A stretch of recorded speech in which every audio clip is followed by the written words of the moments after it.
we are going to get to our first Q&A in quite a while, and it's from John, because of course it is, because John always supplies the Q&A. I'm shocked. I know. And he does it in an order that's readable. Like, I can read it and be like, that's what he's asking. So here's what John asked, and I actually saw some other people talk about this as well, which is kind of good, so toss it in here.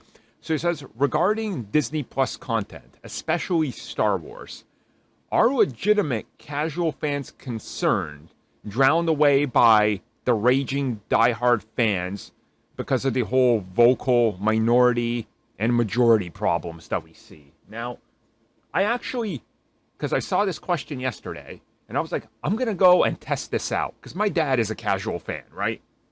So I was like, what'd you think of Obi-Wan? Because he finally got to watch it. He was like, I thought it was great. I was like, okay, what'd you think of these supporting characters? He was like, I really like what they did with Leia. I actually liked what they did with Reva and the Inquisitor. And I was like, did you have any problems with them? He was like, not really. I thought they maybe could have used a little bit more time to flesh them out. And I was like, well, what if I told you that the internet hates Reva? He was like, yeah, that checks out, but I don't care. So he knew, but it honestly did not affect him. He was like, that's the type of thing, right? So the casual thing, I honestly don't think that it's a big issue with the hardcore, because the hardcore are the most hardcore, and listening to them gets you nowhere. And we learned this from the Snyder Cut debacle. Yeah. Especially, people aren't all terminally online like the rest of us. Yeah. It's a problem on the internet, but if you're not on the internet, you're not going to see it. Mm-hmm. And if you're not going to see it, you're not going to give a crap about it. Yeah. It's as simple as that. Yeah. I mean, my wife has some friends who are more on the casual side of things, too. And they were like, oh, wait, people aren't liking She-Hulk? And I was like, oh, no, there's a lot of people. It's actually the lowest rated Marvel anything on Rotten Tomatoes, according to fans. And they were like, who are these fans? Because everybody they know is loving She-Hulk. I'm like, yeah, exactly. Sure, you have the people that are like, I want Hulk Smash now. And then they're like, why isn't the She-Hulk show about the Hulk? And then you have the functional humans out there in society working a normal job, right? And just not living on the internet in the toxic vacuum chamber. And they're like, oh, this is good, this is fun. And maybe they're like, it's not for me, but they're not out there going like, you know what would be good? If we send death threats to Tatiana Maslany, that's the solution to everything. It's like, yeah. That seems to be an internet thing, I've noticed. Oh, yeah, it is, yeah. So, I don't know. I don't think there's much in regards to the whole fanboy concerns on anything. They're fanboys for a reason, right? So... That's if you can call them that, yeah. That's true. That is true. So, there we go with that. We are just going to jump right back to another Q&A. Guess who this one's from? Take a guess. John? Oh, look at that. You got this one correct. So I thought you were going to say, no, it's Benny. I was like, God damn it. So I was going to say Benny.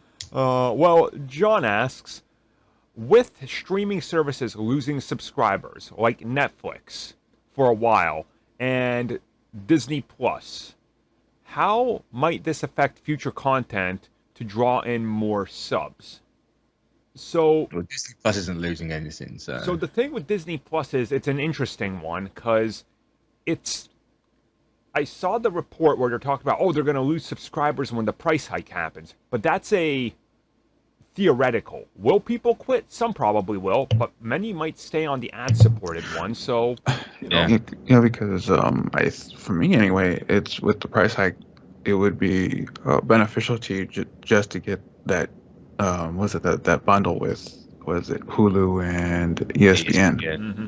Yeah, that's like the most cost-effective way to just keep that instead of just doing the it was going to be like $11.99 or something like that. Yeah, you might as well just go for the bundle and keep that, and it's more bang for the buck anyway. So what I'm assuming is more people would go for that one, since you have a bigger catalog with the addition of ESPN and Hulu. Mm-hmm. So, and so what they're doing is they're banking on people wanting to watch the F1 on ESPN, because they spent a damn fortune on those rights for America.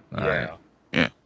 damn fortune. So Yeah, because I did see that like ESPN was like upgrading all their things that they could watch, especially live broadcasts of sporting events. So yeah, they probably want to get some money for that. Oh, Um, I'm gonna Google how much they spent for the F1 because that's why you know there's a pricing. all right, you Google that, and I'll just say Netflix. It's been a long time coming. Every single analyst in Hollywood overestimated them by like $400 to $500 a share, which is exactly where they were. They were like $800 a share, and everybody was like, "They're not worth that much, dudes." Like, what? yeah, and it's also like how Netflix is. I think they were like basically at this point, yeah, they were surviving on their animation, but since they are still on that binging platform where they just put everything out there all at once so people can watch it all at once and not come back, while Disney still has that weekly engagement to where they're not going to put out everything all at once. They may put out 2 or 3 episodes a week, so it keeps you coming back, and you would want to hold on to that subscription until your favorite shows that season are over. So they'll have subscribers up to, depending on how long they release them, up to about a month or 2. Right, they pay between 75 and 90 million. For those F1 Yeah. runs. Yeah, don't make that back in like Yeah. That's a 1,500% increase from the 5 million Oh. they paid before. Oh. Yeah. Yeah. So, yeah, there you go. Honestly, losing subscribers, it's only really happening to Netflix, and it was inevitable because they lost so much content and don't make enough content. HBO Max can't lose subscribers. They didn't have any to begin with. So. Yeah, they're almost like dead as it is. So Also, that's why I kept seeing the 40% off advertisement on Twitch. And, was that 40% of the content off? Because that's what's happened. Oh, I guess it's both. It's both at once. Right now, because right now they're only advertising that Game of Thrones spinoff. Yeah. Oh, man. So there you go. There you go, John. Thank you for the